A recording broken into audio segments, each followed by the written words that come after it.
We're back with Hale Boggs, partner at Manatt, Phelps, and Phillips LLP, and founder of the firm's Palo Alto office. Hale, what are you seeing as primary advantages for entrepreneurs in Hawaii? Because the landscape here and the people here are quite a bit different. Mm-hmm.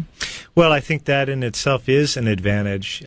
One of the things that's unique about Hawaii is the diversity of the population here, and that creates some pretty unique opportunities, particularly in the life sciences field for certain kinds of testing of various new drug products and the like, where you can get a broad spectrum of different different ethnicities and races to test new drug products, etc., all in one place. That's certainly an advantage. And there are a number of life sciences companies here through the University of Hawaii and elsewhere, that are involved in that kind of activity. Aquaculture here it's one of the best places in the world for different types of aquaculture, and the facility over in the Big Island is one of the best in the world. You have great optics here with the telescopes up on Mauna Kea. Again, sort of a unique thing to Hawaii, that really those atmospheric conditions aren't present really anywhere else on the planet. So there are some pretty interesting, unique things about the islands that, as I said earlier, make it an attractive and kind of interesting place to come up with new businesses. How about the people, though? Are you seeing that the people's characteristics or traits here in Hawaii add value, or are they are different, though?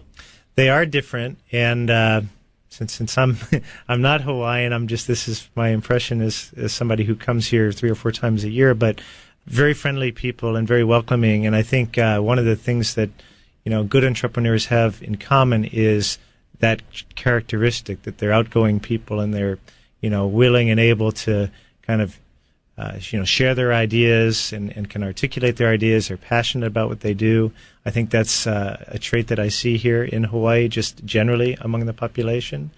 There's a lot of good energy here, and I think that people that I work with in Silicon Valley have good energy, and you see a lot of similarities.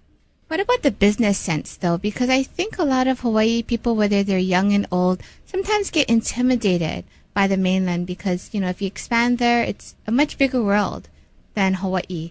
And so what do you think about the business sense that the Hawaii local people bring? Is there a comparison, or do you find it that the thought process is very similar and that there's a lot of potential to just go ahead and also expand in the mainland? Well, I think that the biggest challenge that Hawaiian business people face if they're trying to grow their companies, which is usually the goal, is to be successful while staying here and maintaining your focus and your headquarters here in Hawaii.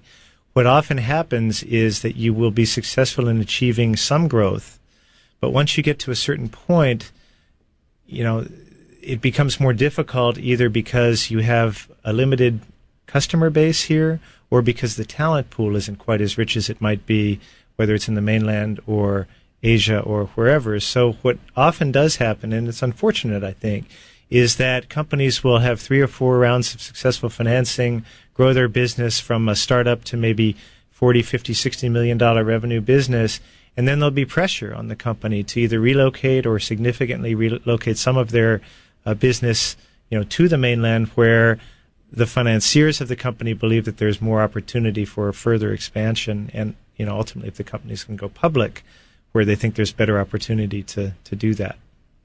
So, Hale, you're also involved in BizWorld Foundation. Can you tell us a little bit more about that and your involvement in that? Yeah, BizWorld's a terrific organization. It's a not-for-profit foundation that was founded, I guess, about 10 years ago now by my good friend and client, Tim Draper.